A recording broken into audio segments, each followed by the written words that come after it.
ಸಂಜೀವನ್ ಒಂದು ಸುಂದರವಾದ ಕಾಡು.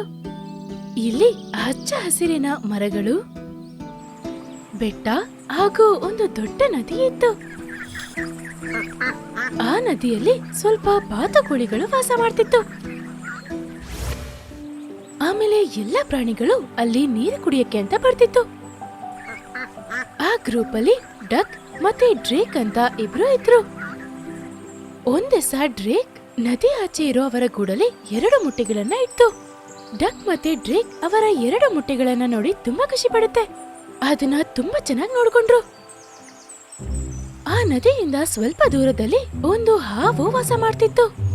ಆಮೇಲೆ ಅಲ್ಲಿಂದಾನೆ ಪ್ರಾಣಿಗಳನ್ನ ನೋಡ್ತಾ ಇತ್ತು. ಹಾವು ಅವರ ಗೂಡಲ್ಲಿದ್ದ ಆ 2 ಮೊಟ್ಟೆಗಳನ್ನ ನೋಡಿದಾಗ ಅದು ತುಂಬಾ ಖುಷಿ ಪಡುತ್ತೆ. ಅರೆ ವಾ, ಎಷ್ಟು ಒಳ್ಳೆದಾದ ಮೊಟ್ಟೆಗಳಿವೆ. ಅದನ್ನ ತಿನ್ನಕ್ಕೆ ಸಿಕ್ಕಿದ್ರೆ ಮಜಾ ಆಗೋಗುತ್ತೆ. ಈ ಇಬ್ರು ಹೇಗಾದ್ರೂ ಇಲ್ಲಿಂದ ಹೋಗ್ಬೇಕಲ್ಲ. ಸಾಯಂಕಾಲ ಆಗಿದ ತಕ್ಷಣ ಒಂದು ಹದ್ದು ಬಂದು ಆ ನದಿಯಲ್ಲಿ ನೀರು ಕುಡಿತಿತ್ತು. ಆಮೇಲೆ ಆ ಬಾತುಕೋಳಿಗಳ ಗ್ರೂಪ್ ಅಲ್ಲಿ ಬರುತ್ತೆ.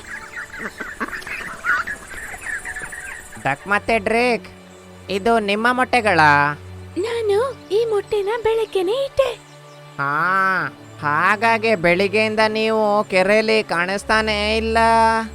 ಹೌದು, ಇವತ್ ಪೂರ್ತಿ ನಾನು ಇದನ್ನ ನೋಡ್ಕೋತಾ ಇದ್ದೆ. ಅಂದ್ರೆ ಮಧ್ಯಾಹ್ನನೂ ಏನೂ ತಿಂದಿಲ್ವಾ? ಈಗ್ಲೂ ಏನೂ ತಿನ್ನಲ್ವಾ?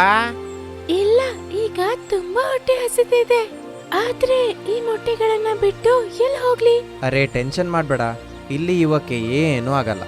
ನಾವು ತಿಂಡಿ ಸಿಕ್ತಾಗೇನೆ ತಿಂಡಿ ತಿಂದು ರಾತ್ರಿ ಒಳಗೆ ಬರೋಣ ಹಿಂದೆ. ಈ ತರ ಹೇಳಿ ಅವರಿಬ್ರು ಮೊಟ್ಟೆನ ಅಲ್ಲೇ ಬಿಟ್ಟು ಆ ಗ್ರೂಪ್ ಜೊತೆ ಹೋಗ್ತಾರೆ.